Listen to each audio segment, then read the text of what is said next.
Back to sort of internet and what we were talking about, has it really opened up like a completely new world for you? Because obviously if this was 20 years ago, you'd never ever be able to have that sort of communication with everyone and all that sort of thing. Do you think that it's really closed you, it's really like opened up a completely new world for you and friends in England and meeting people and all that sort of stuff? Yeah, no, I think it's definitely like helped stoke that flame, both in terms of like following the club with iFollow and with everything else, and then also just like little things like the Facebook group has been like really helpful for me this trip. And sorry to any Wimbledon fans who are listening, because I've posted like probably 4 times asking for advice and help on my trip. But at the same time, like every time I'm posted something, I've got nothing but like positivity and like everyone 10, 20 comments of people saying everyone just totally happy to help. Like there's 2 nights I'm here that I'm staying with fellow Wimbledon supporters, and that's just like so cool. So have you got to know any other AFC Wimbledon fans? Because over in the States, is there other Wimbledon fans in America?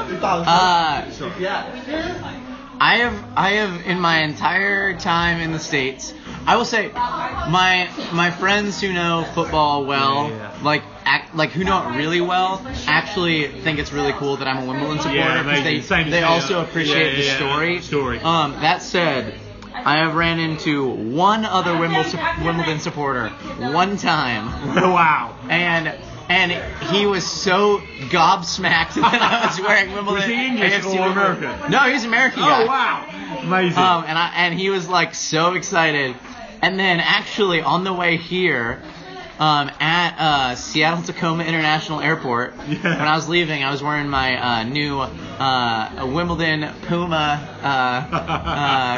polo, and I was going through security, and one of the TSA security guys said, "You're a Wimbledon supporter?" I was like, yeah. He's like, "Oh, that's my team in Football Manager."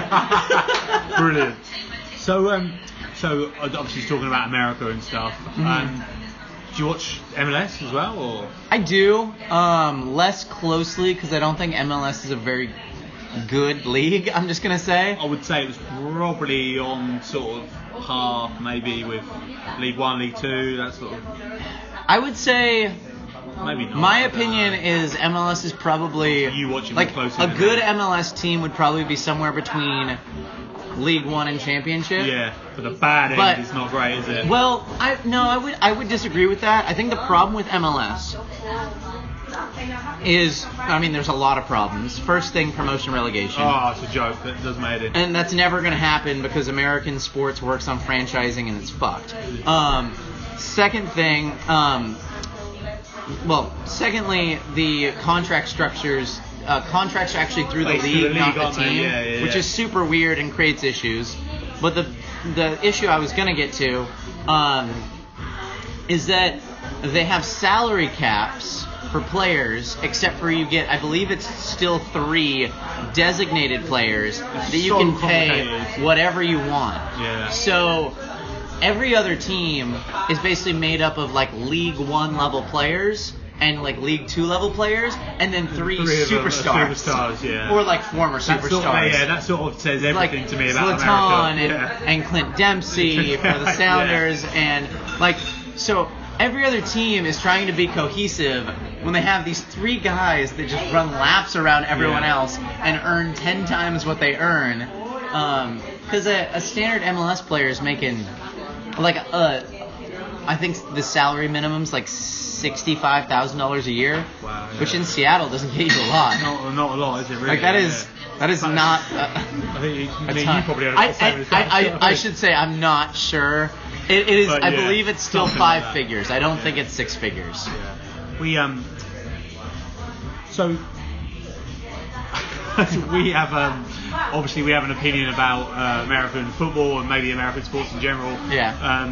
There's a guy that we mock in England, the Seattle Sounders fan, the fight and win guy. Do you know him?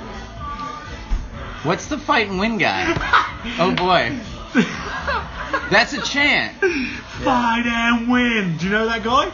I don't know. That's a chant they do. Yeah, Is it one guy who did that? It's one guy. One bloke who looks at the crowd and with a microphone and he's... Oh, yeah. The guy who directs the crowd. Yeah. Yeah. Do you know him? They do that for every chant. Yeah. I don't know the guy. Ah, that would have been amazing if you'd known him.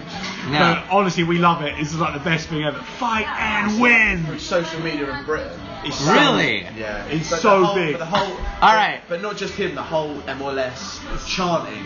You know, because we sing Vindaloo, Vindaloo, and some other team sings barbecue, barbecue. Yeah. I don't know what team it is. Yeah. Might be Texans. Right? Yeah. But yeah, the chanting. But we've got, I believe that we will win. I believe that we will win. Yes. I believe that we will.